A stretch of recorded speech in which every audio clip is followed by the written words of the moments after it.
Good morning and welcome to Hardin Life Live.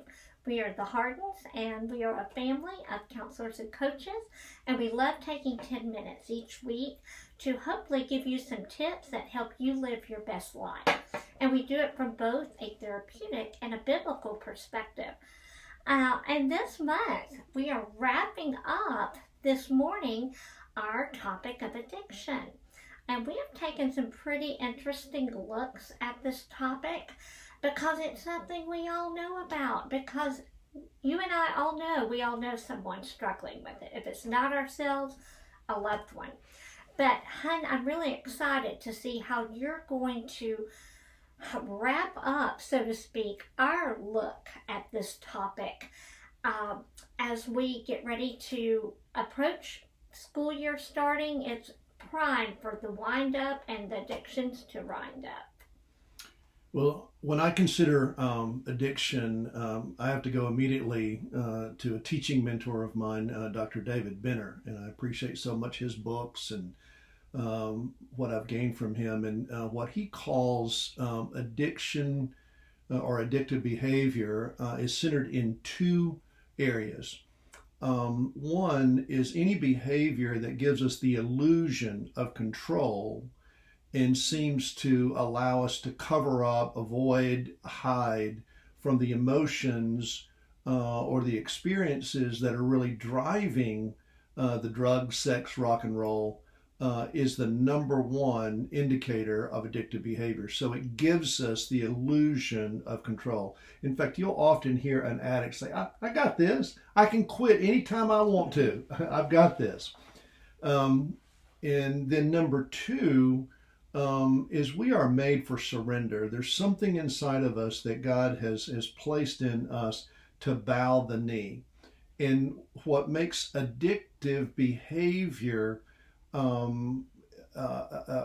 what indicates addictive behavior is when we are surrendering, but we're surrendering to the addiction. So it's an illegitimate surrender. And what we have to do is begin to understand that surrender is needed. It's just that we surrender to the one who has made us, and we know his name to be Jesus. Well, and that makes me think about when we're even talking about our physical health and our mental health, that when we go through the drive-through at McDonald's and we get that Big Mac, that makes us feel good. They're the little dopamine hit that we get, and we can very easily settle and surrender to that cheap thrill instead of spending our time and energy saving up for the steak. And you've said many times, why settle for the hamburger when you can have a steak? But if you fill up on hamburgers, you're not going to be spending that energy in a long-term healthy way and honoring the life and the body that God gave us. Well, what many, mentors of mine call that is settling for the little d rather than the big D. Big D being desire, the real true desires that God's made us for: intimacy, relationship, caring for one another. But rather than experiencing the big D of those things, we settle for the little d, and we give ourselves to less than adequate lovers, is what the Song of Solomon says. I can speak to even how that works on the biological level and the brain, because our brain is first and foremost designed to keep us safe. But secondly, at the same time that when you were saying we were created to surrender, I would say that also we were created for a secure attachment. Again, God designed us to be in relationship with him. And what happens is when life is hurting and wounding us, when you were talking about the control that the addicts seek, the control is so I don't get hurt again. That's what they're trying to control. Sure. And then it's clashing with the the need to be surrendering and submitting to another, but I can't let go of this control, because if I let go of it, I'll be hurt.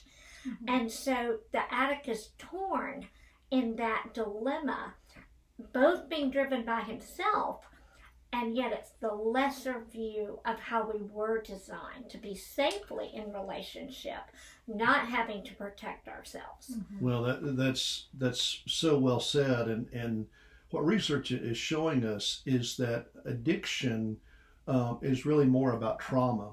Oh, it is. And traumatic experiences, certainly we want to find comfort in whatever way we can. And so an addict is trying to avoid that pain, deal with fears and anxieties, and that is lodged in the right part of the brain. Exactly. It's the emotional part of the brain. I mean, typically in an addict's brain, the left brain is not nearly as much the issue. I mean, if it was, it would be like, okay, so I know I'm drinking too much, I just need to stop. I mean, that's what the left brain says. Right. But the emotional brain, the right brain says, no, you've got to protect me. You've got to, please don't leave me. And there's like this voice, this emotional voice, this other alter ego that's crying out for protection, for safe and secure attachment. Mm-hmm. Well, and I think what I've learned through doing this series is that we can be addicted to so many different things.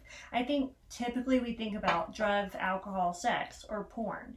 But when I think about what I see, just even at a basic level, I mean, we can be addicted to food, we can be addicted to love, and be in relationship with people that are actually not adequate lovers. Even we can be addicted to sleep, we can be addicted to exercise. Even too much of a good thing can become an addiction, and a way to settle for just feeding the feel good, that dopamine hormone, instead of actually getting lasting healing, connection, that the life that you were designed to get. And I know that, we want to hit that, and we hit that a lot in the blog, of ways to reclaim your life from living this addictive, almost settling for second best. Settling, not even for second. I mean, no, it's way down the way down food chain. Yeah. And so in your blog, I know you mentioned some steps to reclaiming your life.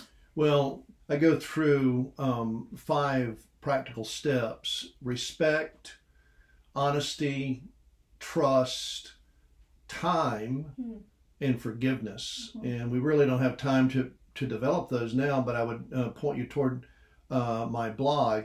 And I would just say that in closing, out of those 5, that forgiveness is so critical, because it is the forgiveness that we receive redemptively in the gospel that allows us to let go of the anger that so often illegitimately protects us. And the anger that we felt toward others who have hurt us, the source of our trauma, the experiences that have wounded us deeply. Forgiveness allows us to release that. And again, I would just say that I don't believe in self-forgiveness, forgiving yourself. Nowhere in Scripture are we pointed towards self-forgiveness.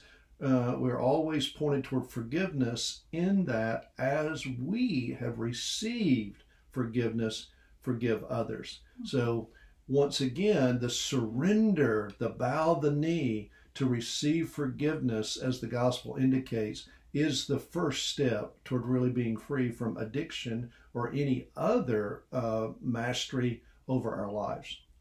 Well, and that you have to get honest before there's forgiveness. You have to get honest about what you are apologizing or repenting of. And I know you've spoken well, to and that. I think also it takes us back to Scripture. To know the truth shall set you free.